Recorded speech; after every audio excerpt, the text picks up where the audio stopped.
Thank you so much. Thanks everyone for joining for today's session. And indeed, it is my pleasure to welcome Ramakrishna NK. Ram, he's also known as Ram. Ram is a Ashoka Fellow and co-founder and managing director of RangDe. In 2008, Ram co-founded RangDe, India's trusted peer-to-peer lending platform that enables every citizen to invest in entrepreneurs from low-income backgrounds and to high-income backgrounds. And this platform also helps to create sustainable livelihoods. RangDe's mission is to expand access to low-cost credit and help overcome poverty in India. In 2017, the peer-to-peer lending space was regulated by RBI, and to comply, RangDe has instituted into an NBFC, P2P lending company. Now, RangDe has become more relevant, and more people are adopting such peer-to-peer lending so that at least the SME can get benefit and the investor also gets a due benefit in terms of, I would say, in terms of monetary benefit. So this is a shorter version of introduction of Ram. Ram is also elected as Ashoka for Ashoka Fellowship in year 2012. So this is the shorter introduction of Ram, and with this, we welcome you, Ram, to a webinar of TMI Community. Indeed, it is our pleasure to welcome you, and over to you, sir. Yeah, thank you so much for the opportunity, and again, I'm very happy to be here. I know these are some of the very tough times we're going through as a country, as citizens. So I'd love to share a little bit about, if you allow me, a little bit about what was the inspiration behind starting RangDe, and what we have achieved in the last 12 years, and how do we see the future emerging in front of us. I'll keep it very brief, because I love to, make it as interactive as possible. And given that, we are really a small group here, so we can, open it up for questions. Yeah, so, so a quick background. So, I was born in Hyderabad. I was brought up in Lucknow. That was many years ago. And, but something happened, the whole inspiration came when I was doing my engineering. I studied engineering in Vijayawada in a college called Siddhartha Engineering College. Now this was a very a unique college in some sense, because this is the same college where Ram Gopal Verma studied. I'm not sure how many of you know him. He's a Bollywood director. Yeah, the Rangila fame director. Yeah. So our college had a bit of a history of campus violence, and it was there when Ram Gopal Verma was studying, and you probably now can relate why he makes the kind of films he makes. If you see the first film which he made, there was a lot of violence, and nothing changed even when by the time I had joined, and I largely had basically had two options: one, to drop out of college or do something about it. So I somehow managed to get to the second year of engineering, and an opportunity presented itself where we wanted to organize a fun fair where we'll have a lot of food stalls, fun events. So I was given the responsibility to be part of the core team. So one thing led to the other, and we ended up making this fun fair into a fundraiser for charity. And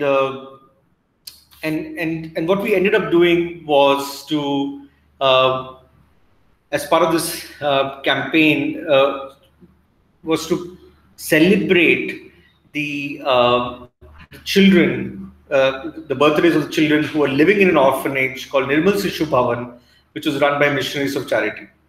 As we introduced this new thing of celebrating the birthdays, things started dramatically changing in the campus.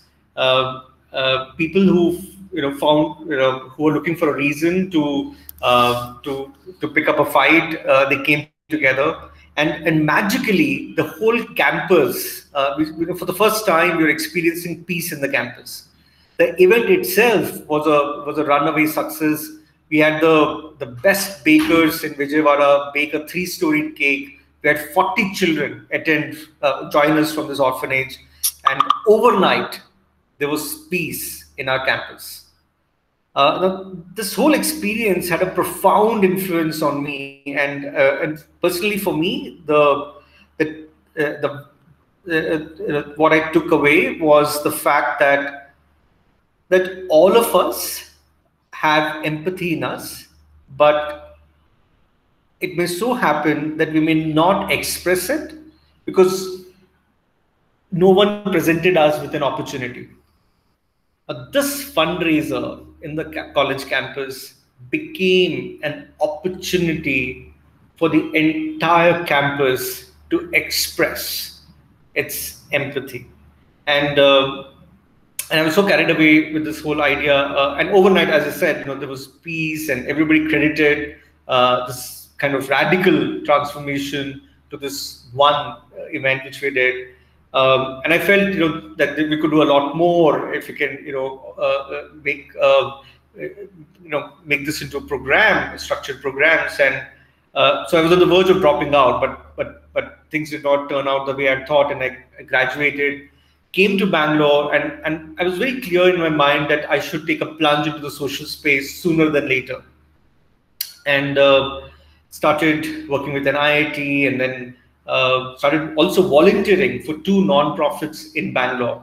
One was Ashreya, the other one was a theatre group called Chrysalis Theatre.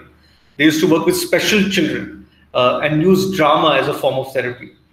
And during that volunteering stint, I met Smita, who's also the co-founder of RangDe. We are also related, we are wife and husband, and she had similar thoughts. She had she was also qualified social worker. She had done an MSW. So both of us had very strong, thoughts on really doing something meaningful, for the country. Soon after getting married, we moved to the UK, and by then I was into software consulting.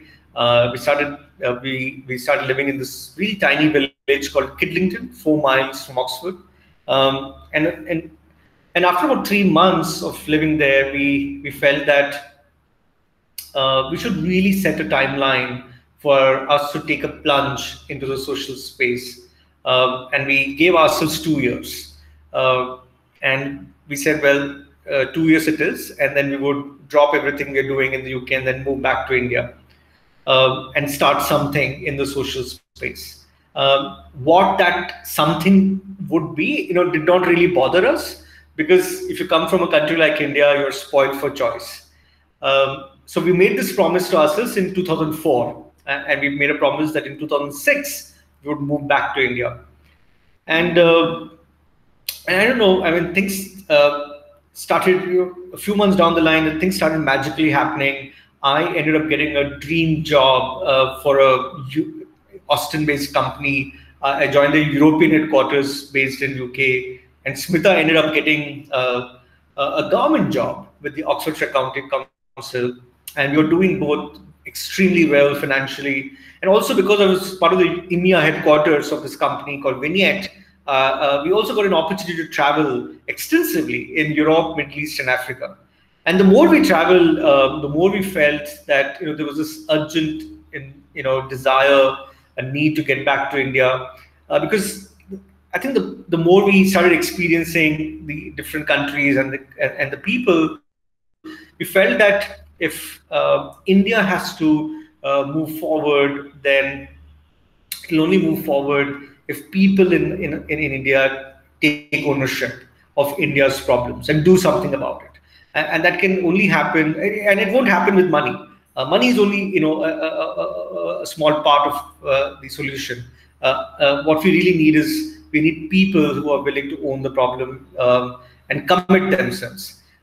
So we felt, even though there was this, knee-jerk kind of a reaction, say that we should probably go back a bit earlier, but we stayed true to our promise. We said 2006 it is, and that is when we would move back to India.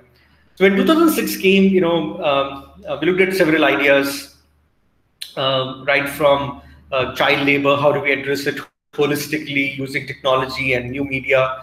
The second idea was, how do we create doorstep rural employment, something which probably is more relevant today, even more. And third idea was, how do we bridge the empathy gap which exists today between Indians living in India and outside India for India?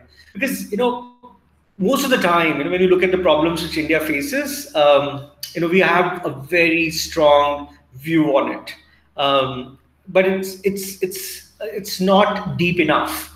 So we probably have a 140 character view of what the problem is, but the real problem could be actually a lot more complex and also multi-dimensional.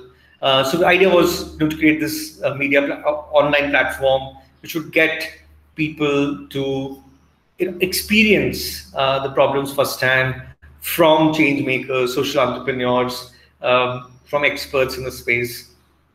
And then it was a bit ambitious idea. Then the idea was to eventually launch a television channel. And then finally, we came across microcredit. We heard for the first time in 2006, because we heard it when the announcement was made that Muhammad Yunus and the Grameen Bank have jointly been awarded the Nobel Peace Prize. So our initial response was, well, Bangladesh is a poor country, India is a lot better. We don't need microcredit in India. But when we Googled it, we noticed that India was actually behind Bangladesh in terms of financial inclusion and all the metrics of financial inclusion. And we also stumbled across an article which was published on rediff.com in 2004, and we were reading this in 2006, which spoke about how borrowers who had borrowed from a microfinance institution in Hyderabad, how some of them had committed suicide. So the article went on to talk about how the district collector of Hyderabad passed an order saying that all the borrowers who had borrowed from this institution need not pay them back. There was a big hue and cry. Vijay Mahajan and other thought leaders came rushing to the district collector and said, "Sir, this is a sunrise industry, so please take your order back, otherwise we will have to shut shop." So the district collector said, "I understand what Muhammad Yunus is doing in Bangladesh, but this is not what you are doing in India. Your interest rates are in the range of 45% to 60%. This will not help anyone come out of poverty, and therefore I'm not going to take my order back." The article went on to talk about how that despite the order, the borrowers went ahead and repaid the loans because they were scared that they may not get further credit. Somehow the crisis got resolved, but what we noticed was that between 2004 and 2006, nothing much happened in terms of interest rates. The interest rates continue to be very high, and the general consensus was that, well, the markets will decide and the markets will correct these interest rates, and we should just leave it to the markets. But we had a different view, and we read Muhammad Yunus' theory of change on microcredit, and we felt that that microcredit, especially in India, was a classic case of a product designed exclusively for the poor, but so expensive that the rich cannot afford it. And we felt that there is something we should and we can do about it. Interestingly, we also stumbled across an article where the media questioned the Nobel Committee as to why they chose to give a peace prize to a professor of economics and not a Nobel in economics. So as with anything else, the Nobel Committee, they came back with an answer, and they said that in the history of this world, there is enough evidence to suggest that wherever there is no poverty, there is peace. Because Professor Yunus was working towards overcoming poverty in Bangladesh, they felt he was the right candidate for the Peace Prize. And it kind of stayed with us for a while because we felt that it was so true, and we felt that if microcredit is done well, then it can have far-reaching impact. Given that most of the issues which we find in India, be it infant mortality, poor access to healthcare, as we are seeing today, education being another big issue, most of these issues will go away if we were able to give someone the ability to come out of poverty themselves through microcredit. And so we did a little bit of research to see how we should go about doing it. And at around that time, interestingly, coincidentally, the peer-to-peer platforms were just taking off. Zopa was the world's first peer-to-peer platform. Then we had Kiva in the US taking off in a big way. They were just about a year old. And we felt that we loved the model right off the bat. And we felt this is beautiful because it not only gives an alternative access to credit, but it also connects people like never before. Because it's peer-to-peer, you can actually see whom you are lending. It might, over a period of time, help bridge the empathy gap. And we felt that would be fascinating. And we said, okay, now let's just really focus on this and see if we could build perhaps a peer-to-peer platform with two clear objectives. One objective being to make it more affordable and accessible. So with this thought in place, we ended up writing a quick executive summary, and we reached out to a funder in the county council, and we realized, and it quickly got rejected. So we realized that well, it was just an idea on a piece of paper, and we felt that this is not going to go too far, unless, of course, we have something more tangible. So we decided to build a prototype, a working prototype, and we felt that it's only fair that once we have something working, then people will be interested in funding it. So we decided to fund the cost for the prototype ourselves. We budgeted £6,000 from our savings. We took £6,000 and said, well, we'll try and build a prototype. But we made a promise to ourselves. We said 6,000 it is, nothing more, nothing less. If it has to work, it will work. Otherwise, we'll call it off. So with that funding in place, we started getting up at 4 in the morning local time and started reaching out to development partners. We wanted to work with a technology partner who could build the first version. We also were looking out for creative agencies who could help us with branding and design. So we did this for close to 3 months. A lot of interesting conversations, but a lot of dead ends as well. In the end, we ended up nowhere. Apart from losing some sleep, we did not lose any money. So we felt that maybe this is a sign and we should just give up. And just about time when we were giving up, something very interesting happened. We got connected to a person called Sharath Hegde. Now, Sharath Hegde, we did not know it back then, but Sharath Hegde was not a normal guy. In fact, he was the first employee of Infosys. Narayan Murthy talks about him in his book, and he says that Sharat NK had this unique distinction of getting interviewed by all the 7 co-founders of Infosys and surviving it. And so, he got onto a call quite unknowingly. I ended up talking to him, and that call lasted for 2 hours. And and Sharat said, I get what you're trying to do. He said, give me 24 hours, and I'll connect you with a bunch of guys who will build this platform for you.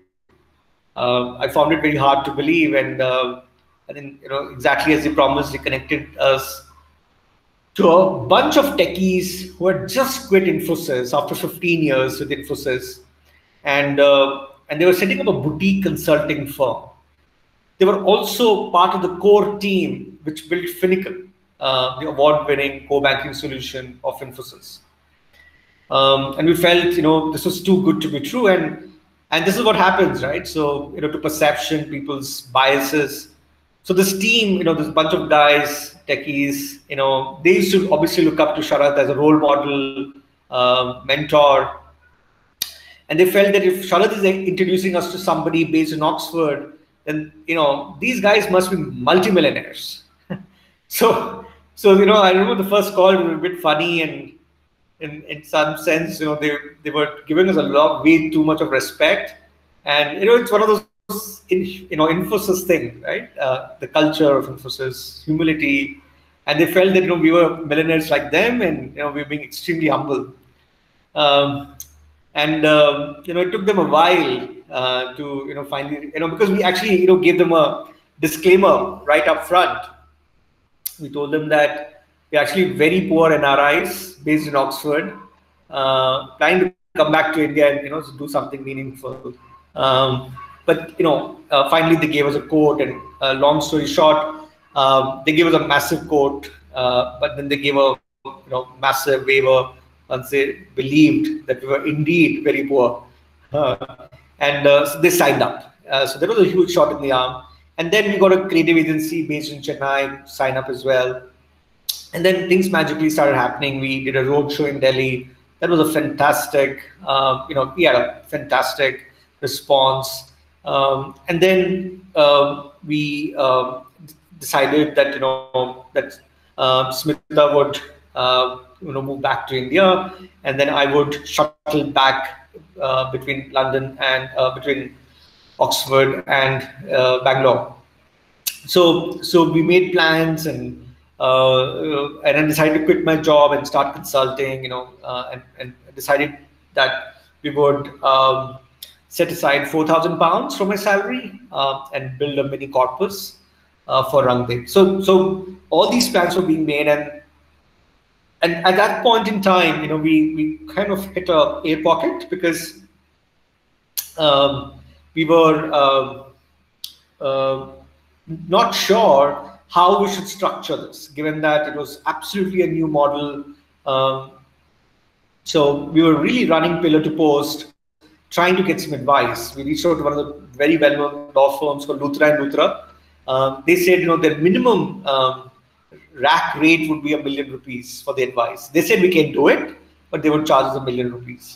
And we felt that was just way too high. We could have mopped up our savings a bit more and given that money, but we felt just for the advice it was way too expensive, and so we decided to call it off. And at that point in time, quite interestingly and magically, we got connected to Dr. Nachiket Moore.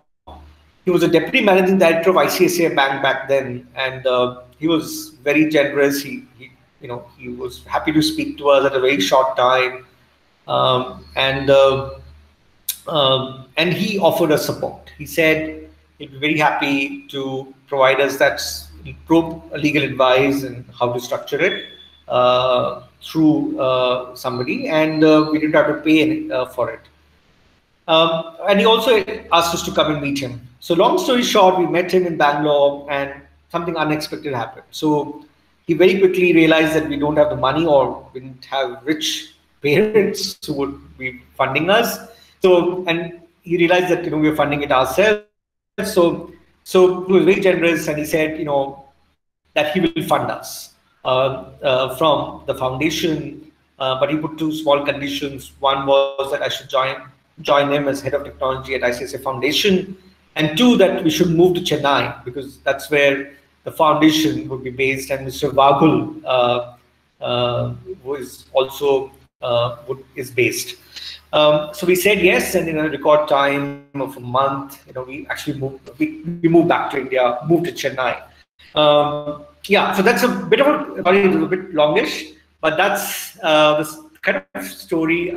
And just to give you context, 2008 was the year when we launched RangDe, and as some of you may recall, there was a massive meltdown, and we were starting up.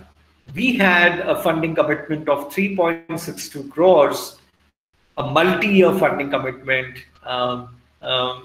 and that too for a non-profit. So we were very grateful for that support, and we started RangDe on a massive positive note. And in 2008, 2010, then 2010 there was this massive crisis. But between 2008 to 2017, we raised and disbursed close to 80 crores of capital, and we raised this from 15,000 individuals. And we served 66,000 low-income households in 18 states.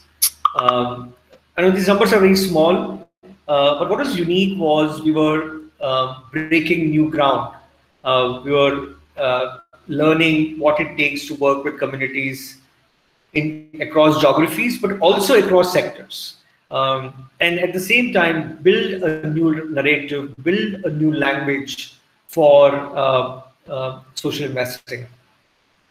And yeah, but 2017, something interesting happened. 2017, RBI came out with guidelines to regulate peer-to-peer lending platforms in India.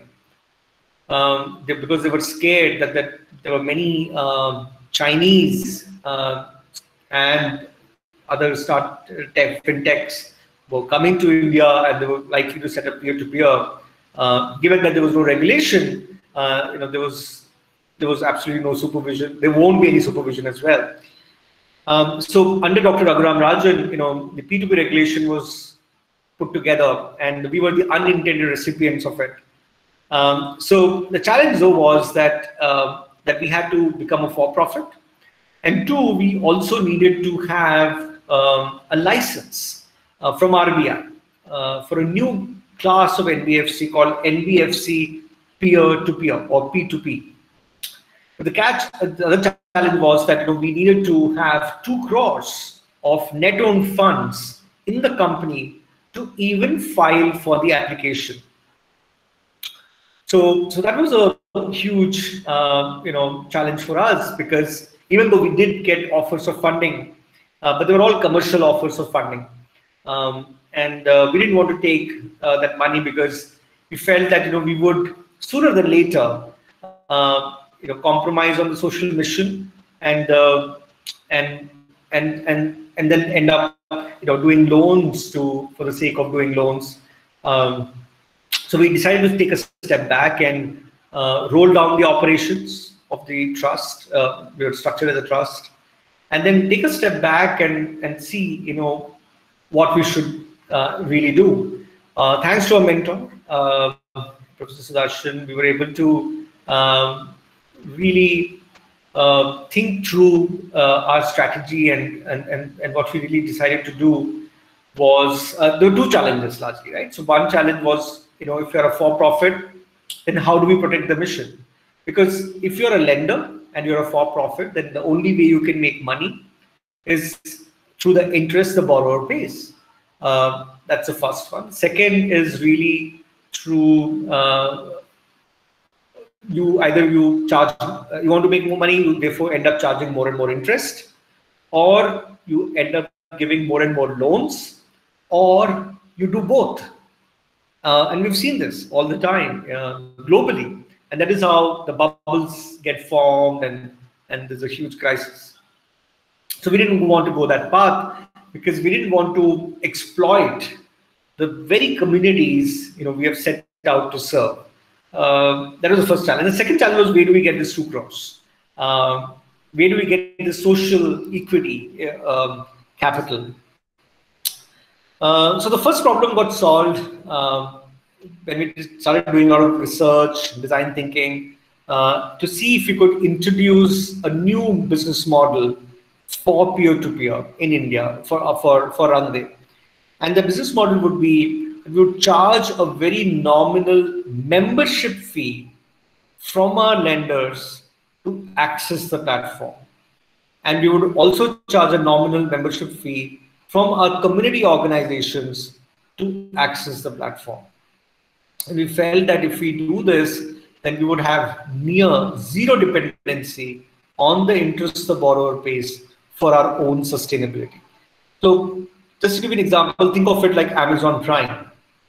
Amazon Prime, we all pay the membership fee, but most of us do not use, we use multiple services, but regardless of how much we use, we pay a fixed fee. And the idea was to charge $1 a month. So that was the first challenge we solved. While we were doing all of this, something interesting happened. Many of our social investors, the lenders on our platform who had known us for many years, they started writing emails to us saying that if we were raising equity, they would be interested in giving us money. So our question to them was, what would be their terms? And their response was, we'll give you the money, you would define the terms. So even before we knew it, we raised 2 crores in less than a month from 23 individuals without a term sheet. That was a huge confidence builder. We felt that if people are willing to believe in us, and fund us, we should at least go and file the application and worry about the rest later. And that is how we went about filing for the license. It was a long process. We relaunched RangDe on it was almost a year and a half. We relaunched RangDe on September of 2019. And as we all know, soon after, a few months down the line, we were hit by this massive pandemic last year. So in early 2020, we stopped doing our entrepreneur loans, and we were wondering what we should do next. And just about a week before the lockdown was announced, we got a distress call from a group of farmers in Yavatmal. So they had harvested their produce, but the markets had crashed. So they wanted to keep their produce in a warehouse, and they wanted credit against that produce. So there were about 10, a small group of farmers, and we raised 12. They wanted 12 lakh rupees, and we raised 12 lakh rupees in 24 hours, and we gave it to them. But soon after, we started getting a lot more requests from farmers saying that they would also need credit. And that is when we did a national campaign. We partnered with NDTV. We partnered with some amazing organizations like Pradhan and many others across the country. And we raised, in 2 months, we were able to raise 8 crores of interest-free capital and serve 5,400 small and marginal farmers across 14 states.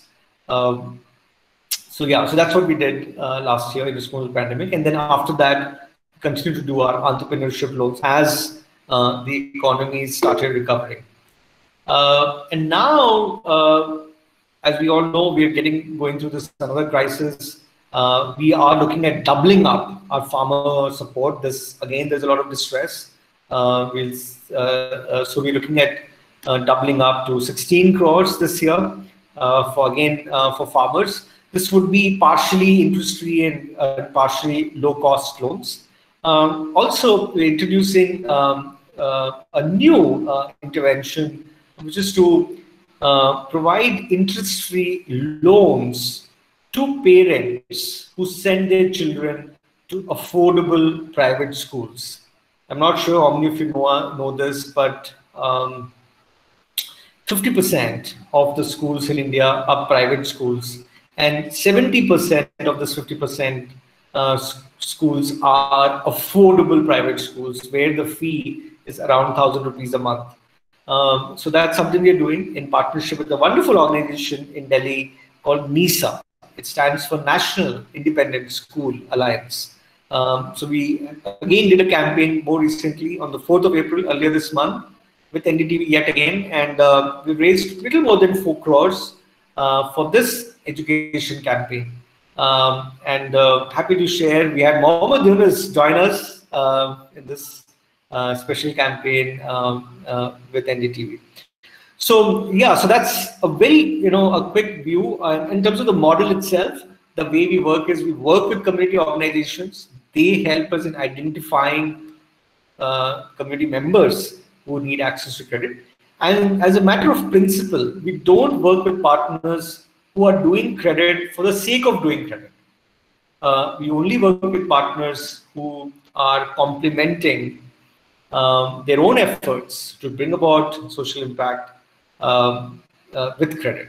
So yeah, so that's pretty much, in a nutshell of where we are, who we are, and our plan. As you can imagine, the country is going through this massive crisis.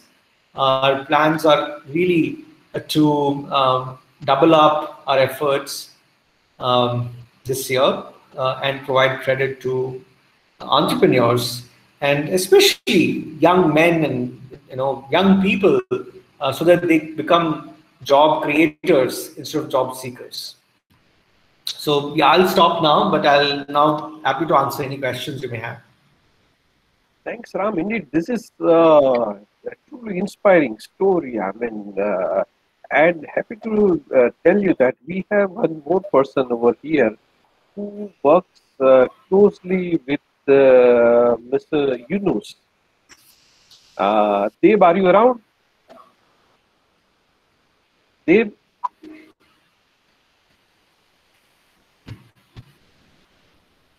Dave, are you there? No. Okay, I guess he might be doing something while he's on mute. So he also, I mean, knows Professor Yunus personally and then been associated with him since a couple of years now. So I just wanted to mention and take his reaction. Probably we could have some interesting and inspiring story of Dr. Yunus. So anyway, now the floor is open for question and interaction. I would request all to kindly put on your camera and feel free to ask a question to Ram. So who goes first?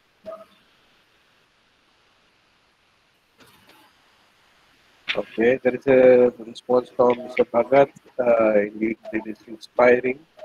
It is truly inspiring. Thank you, Bharat Bhai. Purti sir, would you like to ask a question? No question. No question. Am I audible? Yes, you are audible. Yes, you are audible. It's really inspiring with your experience of various locations and various people. Specifically, I mean, Chintan Bhai knows me. I might have missed a lot of technical session, but this type of social session, I'm very much interested. And truly, I'm thankful to this, I mean, hearing your experience, I was getting thrilled because in my 40 years of career, a lot of such things we have, I mean, experience with many people and many groups as well. So, Mr. NK, I'm really happy. Thank you very much. Thank you so much. Yeah. Great. Thank you, Bharat Bhai. And now we move on to Bhavik. Bhavik, do you have any question, query, suggestion, feedback, compliment to share with the speaker? I have some call. Okay.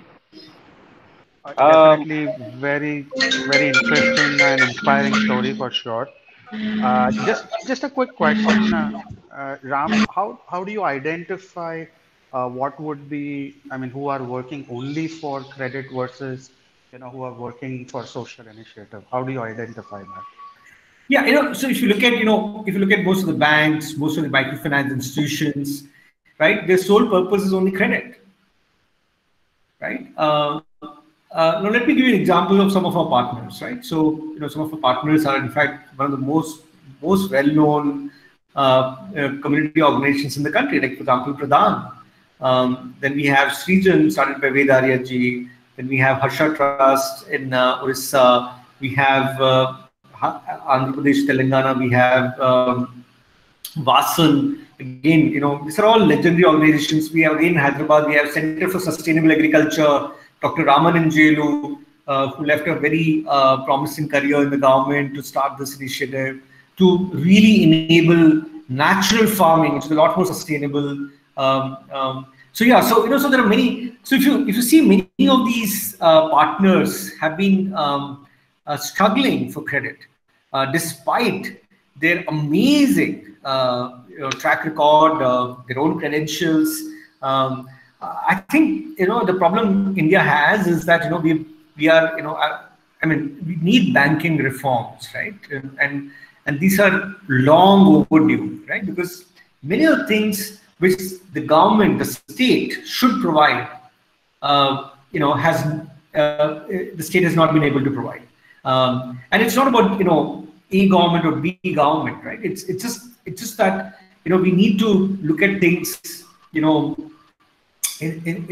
the way they are, right? Because every time the state has failed in its responsibility, we see the private sector come in, but they come in with the intent to maximize profits, right? So we clearly have some distance to go when it comes to that. So yeah, but the short answer is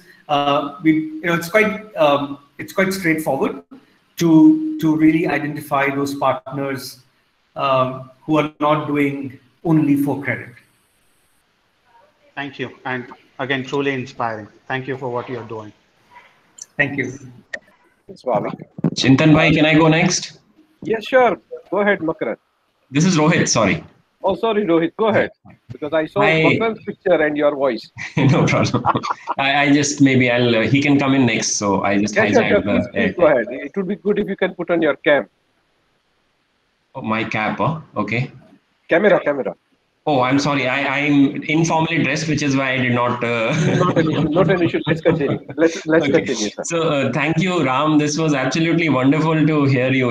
I joined the session late, but I think for many professionals like us, you seem to be the kind of entrepreneur that we all want to be, but we can't get there. You are that aspirational entrepreneur, and immediately it struck a sort of chord. And anyway, Chintan bhai, thank you so much for pioneering this. I think it's so wonderful to hear it. My two questions to you, Ram. One is that you mentioned that the first time when you raised the capital, it came to you without term sheets, and so a follow-up to that is that what did the subsequent term sheets look like? That is one. And second is for, like I said, it's a desire in many professional, people's hearts to get involved with something like this. So how can one get involved if one has to? So those are my two questions. Yeah, I think brilliant. Thank you so much for your kind words and these brilliant questions. So the first one is really, we did have many rounds after the first round. In fact, to be very honest, I think we just concluded our 13th round. So, and what is remarkable about all these rounds has been that all these rounds have been entirely funded by our social investors on the platform. We have now 70, well, 80, yeah, we just crossed the 80 number. So 85 individuals commit close to 7 crores of capital. Now, why have we done this? Why have we not gone with an institutional funder? The answer is the same. We do not want to get into speculative valuations, speculative returns, and we've seen how that ends, right? It may be great to create personal wealth, but it's definitely not great for the purpose with which we started RangDe. So we shied away from that. But the good news is sometimes patience and perseverance does pay off. We now have 3 institutional investors who have agreed to fund us on our term sheet. And by the way, we do have a term sheet which we created. they did not. Our investors never gave us a term sheet. We created a term sheet, and I'll tell you what the terms are. The terms are that there would be a 6-year lock-in period, and a 8% IRR guidance, with obviously no upper cap. But we're being super conservative because we don't want to raise equity with a false promise. We want to under-promise and over-deliver rather than do the other way around. And that has really kept us in good faith. Even though last year was a tough year, pandemic-wise, we were 97% on target with our revenue projection. So I think, we've been able to deliver. We also know that for a fact that we carry a huge moral responsibility because this money is very precious. It's come from people for whom this money means a lot. So we carry that moral in addition to the fiduciary responsibility. But coming back to the second part of how do we get started, even though when you look at our journey, it might look stupid or silly that why are we doing what we're doing and all of that. I think the journey starts for me and Smita, it started many years ago. So it was not as though we woke up one day and said, "Oh, let's do RangDe." It was a very well thought through process. In many ways, it just comes down to what do we expect to do with our own lives, right? And it's a very tough one, right? To find that answer. What is that? What is that we want to leave behind? What is that purpose we want to pursue? And I think if we start, exploring and deep enough, then I think we'll find our true calling in life. Now it could be social, it could be something else, but it would definitely not be that you would be making a lot more money than what you are making already, right? A purpose can never be quantified with money, right? So I think it's very important to kind of discover that. Once you discover that, and once you then start focusing on it, and you're sincere about it, you're diligent about it, and you spend enough time, and you can moonlight. You don't have to quit your job overnight. You can do so many things by moonlighting, weekends, weeknights, researching, and when the time comes, you will know. You will know what to do next. So, and then, the path will reveal itself, right? So, as I say, the universe will conspire and, so that will happen. It works, by the way, it works all the time. Just trust the method. Yeah, just trust yourself and trust the universe. Thank you, Ram. I can see the spiritual side of you as well. In addition to, sometimes the search for purpose is not maybe as complex as we make it out to be. And I'm so glad that you seem to have found it and are close to it. Thank you so much. Thank you. Thank you. Thanks. Makarand goes next. Go ahead, Makarand. You are on mute. You'll have to unmute yourself. Sorry. So really nice talk, Ram. So when I hear about your journey, I recollect about the book Eighth Habit by Stephen Covey, and in the first chapter, he gives an example of a Bangladeshi entrepreneur or socialpreneur, I would say, who comes from Harvard doing PhD in economics. And probably you know that story, right? Yeah. Yeah. And, he sees that, it's very difficult to get the loan for poor people. And then, he also starts this kind of institute and, helps millions of people. Now, coming at this stage where, world is struck by the lockdown, and you see like millions of people lost the job. In India also the situation is very worse. yes, at least means the people who are in IT, they are able to work from home and carry forward with their job. But many in IT also lost a job. And coming to like poor people or the people who are having hand to mouth, like the auto drivers and all these people, they really are facing tough time now. Whether I just wondering, do you have any such plans where you give them, because this phase is going to be over once the vaccination and all that comes in, and so do you have any such mechanism wherein you give the short-term loan to these people based on their previous whatever your parameters are, and they can survive for maybe few months down the line and then pay back? No, absolutely. I think so we're doing farmers. Definitely that's a big area. We're looking at doubling up our efforts from last year. So we're looking at 16 crores. We'll be reaching out to at least 10,000 farmers this time, and we also at the same time will be looking at education loans for people who have been badly affected, because the last year was a washout, complete washout. And I'm not sure if if you look at the education sector, the affordable private schools, it's been pretty bad for them, right? So if you look at the profile of the parents who send their children to affordable private schools across the country, you will notice that they are the domestic workers, the drivers, auto rickshaw drivers, daily wage workers. So we are reaching out to them indirectly because it's very difficult to reach out to them. Correct. Yeah. So we are reaching out to them through the network of the school, and because they send their children, they come there. They have hopes, aspirations. It's a very Indian thing. They send their children to an affordable private school because they believe that they might get a better education, they can speak better English, and tomorrow they may not end up being like them. So, Right.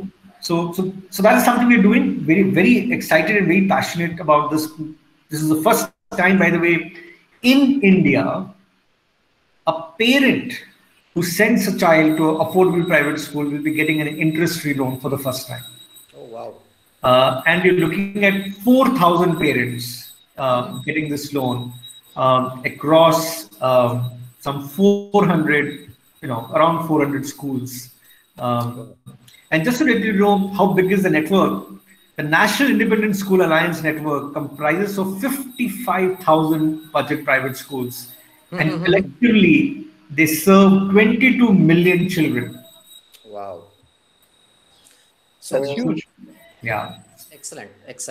So, if you have any brochure, website details and all, if you could circulate on this TMI network, I'm sure, that information will get passed on to many thousands of people, and, someone down the line will get definitely benefited. Sure. No, absolutely. We'll love to. I will share it with Mr. Chintan. Yeah, great. And thanks, Chintan bhai, for facilitating this great, seminars such as this. Thank you so much. Thanks, Karan. And now we move on to Mr. I9. Sir, if you can unmute yourself, ask a question or share a compliment with the speaker. Hi, can. Yeah, Firdausi, please go ahead. Yeah, Firdausi. Yeah, hi, Ram. Hi, Firdaus. Thank you. I would like to that you throw some light on the investment policies are that thing, and how the common social investor can connect with you. So let the mass available here should know that how they can connect with you.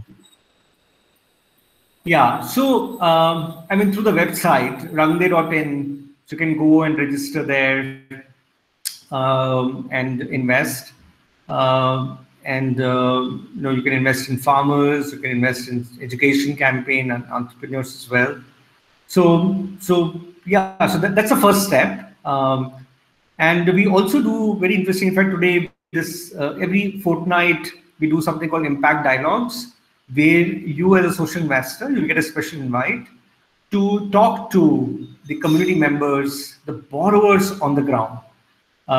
So we've had some record attendance. Every time we do this, we have at least 50 people join us. and talk face to face with the community members who have received RangDe loans, and how are they coping with the crisis right now. So yeah, so I think that's just one of the other things you can do.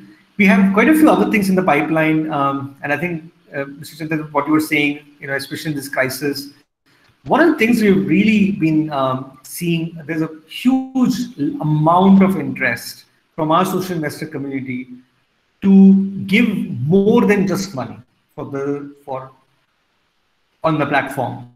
What they really want to do now is to say that, can we give our skills as well? Can we, mentor an entrepreneur? Can you help us find somebody who's open to mentoring? And we will be happy to handhold them, help them create more employment right from our living rooms without stepping out. We could do a lot more than just giving money. So very happy to share. We're going to launch perhaps world's first, not just India's, but world's first micro entrepreneur mentoring program on the RangDe platform. It's a couple of months away, but yeah, it'll come very soon. That's interesting. I mean, in fact, let me give you a lead that we at TMI Community are also planning a mentoring program.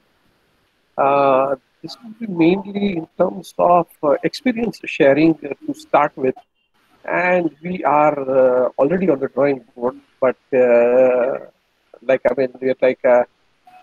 yet to have a platform or give it a formal structure as far as the execution is concerned, the delivery part is concerned.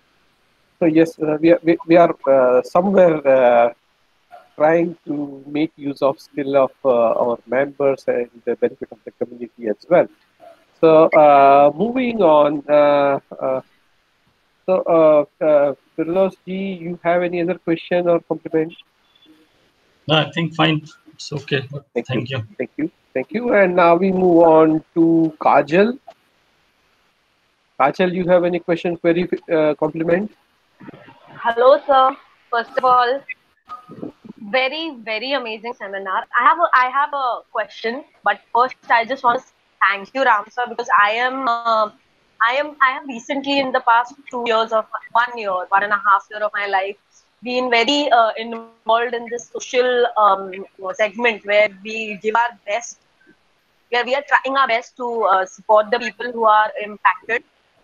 And it was so good to hear amazing words from you. I mean, I was so much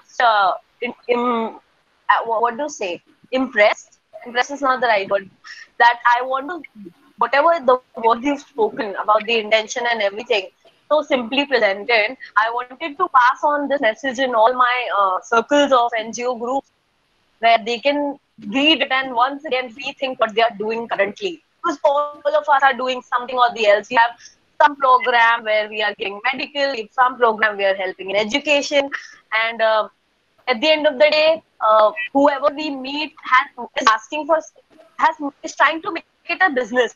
So the way you step back to make sure that your social interest does not become a commercial interest, I don't think so. All of us, including me, we've not compromised on that.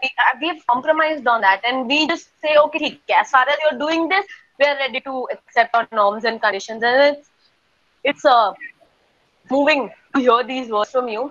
I wanted to ask you, sir, that in COVID, what now earlier that people, there was a sort, India had poverty. Okay, India had poverty, and it's been there since our independence. It's been there forever. But now, because of COVID, people who are earning well, the segment has increased. The people who need help has increased. So currently, the traditional methods of helping 100, helping 1,000 that every program is doing, even my foundation, even the other foundations that we are associated with, that it's a very limited number of people that we are helping.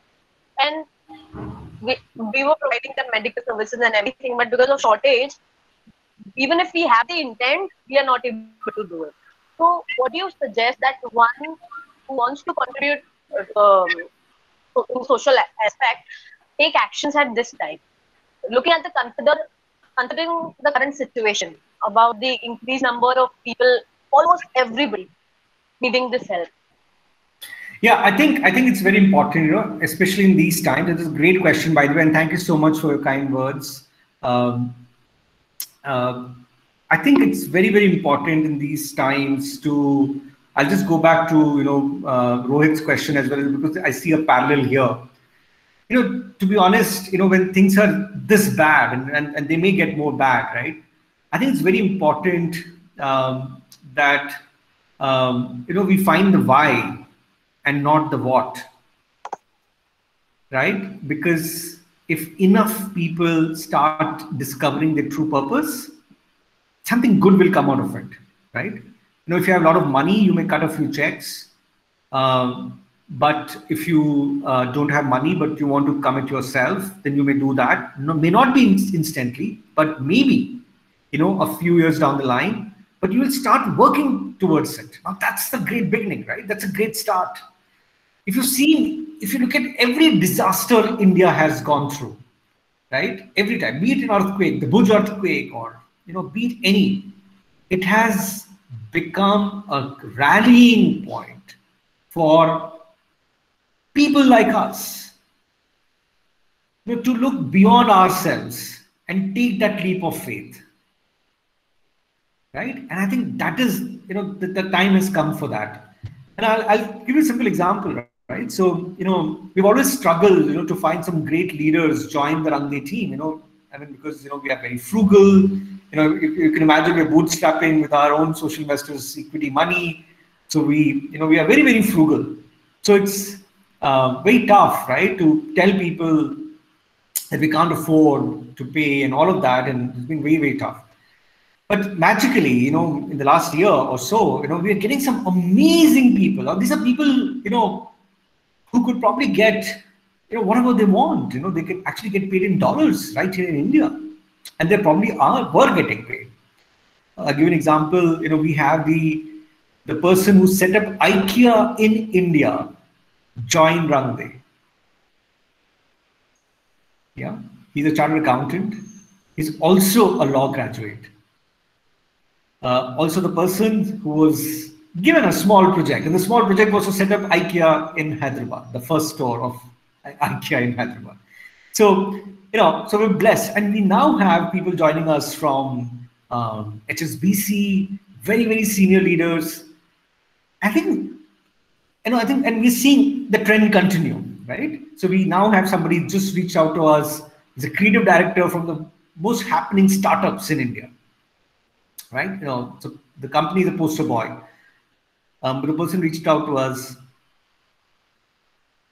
What we realized is that, despite all the distress, despite all this, I think so much we are experiencing, something which is happening at a subconscious level. People are, and people are beginning to realize how fragile our lives can be. And in their own way, they're trying to find meaning. They're saying that, can I put my professional skills to good use? And as they say, you will get what you seek, right? So I think that is this moment. But we have to be careful. We have to be very careful what we seek, right? So, and I just hope and pray that, if that is what can happen now to, a lot of us, then I think, it will definitely create a lot of good. Wow. Oh my God. With all due respect, I would like to write an essay and publish it on one of the blogs I write for. I mean, of course, I'll get it done, but I'm sure most of them are going to be your insights and your words. But I think this message has to be given to as many people as possible. So I would really appreciate if you allow me to do that. Please, by all means, please do, please do. Definitely. Thank you so much. I'll share it with you before publishing it. Sure. So at least you can make sure that your ideas have been correctly presented in that. Absolutely. I'll be honored. Thank you. Thank you so much. Thank you so much, Anson sir. This was my God, the most amazing thing I've ever been a part of. Thank you so much. Thank you, Kajal. Thank you. And now we move on to Rajesh. Rajesh, Pradeep ji, Afroz, any question, queries, feedback, compliment to share with the speaker? So hi Ram, Rajesh here. Hi. Yeah. So I'm an ex-reader person. Oh wow, okay. I'm very happy to hear what you're telling us. There have been many such stories way back from the time I've been one of the founder members of the company. Oh wow. And and I've just recently left them. Okay. So that is a great feeling to hear that people read our articles and they get inspired from it. Oh, massive. Yeah. And in summary, I can just say two words: beautiful mind. You have a beautiful mind. I'd like to summarize with that. And all the best.